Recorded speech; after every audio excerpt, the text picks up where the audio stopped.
Good morning student. आज हम भूगोल पार्ट 2 हमारी पृथ्वी के गर्भ से पढ़ेंगे। सदैव परिवर्तनशील पृथ्वी। पृथ्वी का स्वरूप निरंतर परिवर्तनशील है। पृथ्वी की धरातल पर बदलाव हमेशा होने वाली प्रक्रिया है। पृथ्वी पर जो भी बदलाव होता है वो धीमी गति से होता है। मानव जाति को सैकड़ों वर्षों का समय बीत जाने के बाद पता चलता है। जल, हिम और वायु पृथ्वी पर परिवर्तन लाने वाली प्रमुख शक्तियां हैं। पृथ्वी पर प्रमुख स्थल आकृतियां महाद्वीप तथा महासागर हैं। पृथ्वी के संपूर्ण धरातल पर 1/3 भाग भूमि और 2/3 भाग जल है। पृथ्वी पर आज हम महासागर और महाद्वीप का जो रूप देख रहे हैं, कई वर्षों पूर्व ये अस्तित्व में ही नहीं थे। लगभग 15 करोड़ वर्ष पहले संपूर्ण पृथ्वी पर एक महाद्वीप था जिसे पेंजिया कहते हैं। पेंजिया 2 विशाल स्थल खंडों में विभाजित हो गया। उत्तरी भाग लोरेशिया, दक्षिण भाग गोंडवानालैंड के नाम से जाना गया। दोनों विशाल खंडों के मध्य एक उथला सागर था जिसे थेटिस सागर का नाम दिया गया। पृथ्वी की आंतरिक संरचना। पृथ्वी की आंतरिक संरचना क्रस्ट ठोस चट्टानों से निर्मित ये पृथ्वी की सबसे ऊपरी परत है। ठोस चट्टानों से निर्मित ये पृथ्वी की सबसे ऊपरी परत है जो एल्युमिनियम और सिलिका से निर्मित है, इसलिए इसे सियाल कहा जाता है। मेटल। क्रस्ट के नीचे का भाग मेटल कहलाता है। यह सिलिकेट और मैग्नीशियम से निर्मित है जिसे सीमा कहते हैं। कोर, केंद्रीय भाग। यह पृथ्वी का आंतरिक केंद्रीय भाग है। ये लोहा एवं निकल से निर्मित है, इसलिए इसे निफे कहा जाता है। चट्टानें। पृथ्वी की भूप्रकृति के पदार्थों को चट्टान कहते हैं। ये चट्टान ग्रेनाइट की तरह कठोर, चिकनी मिट्टी या बालू बजरी की तरह कोमल हो सकती है। रंग, आकार और बनावट के आधार पर चट्टानों को 3 भागों में बांटा गया है। अग्नि चट्टानें। इन चट्टानों का निर्माण पिघले हुए मैग्मा से होता है।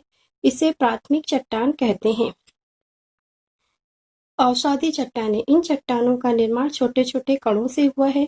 चट्टानें एक दूसरे से टकराकर छोटे छोटे कणों में टूट जाती है। इन छोटे कणों को अवसाद कहा जाता है।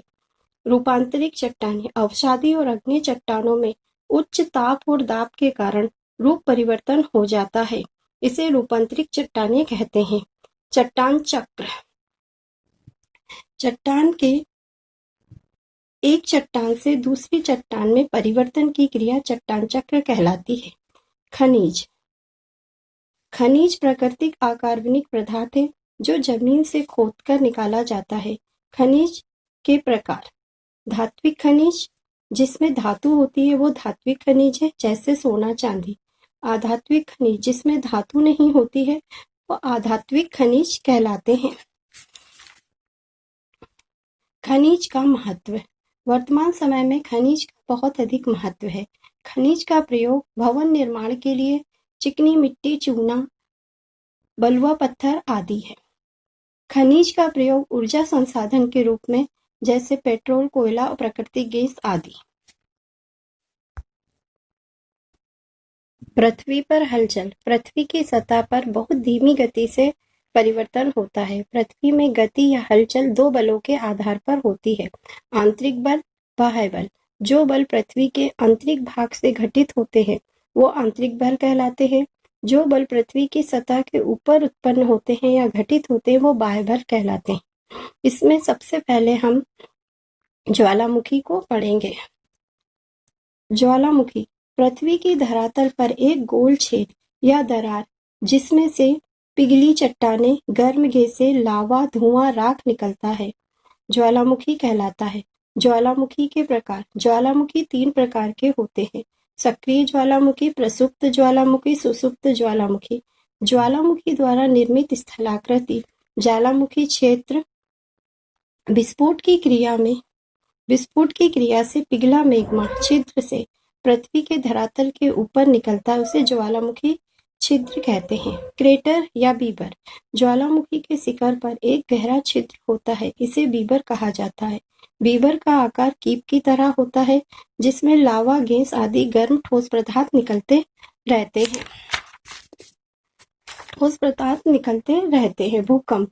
पृथ्वी के भीतर होने वाली प्राकृतिक घटना के परिणाम स्वरूप जब धरातल का कुछ भाग कांप उठता है तो उसे भूकंप कहते हैं। भूकंप के कारण पृथ्वी के धरातल के नीचे विवर्तनिक प्लेटों में गतियां या हलचल के कारण तरंगें उत्पन्न होती है। ज्वालामुखी विस्फोट के कारण पृथ्वी की सतह में कंपन उत्पन्न होता है।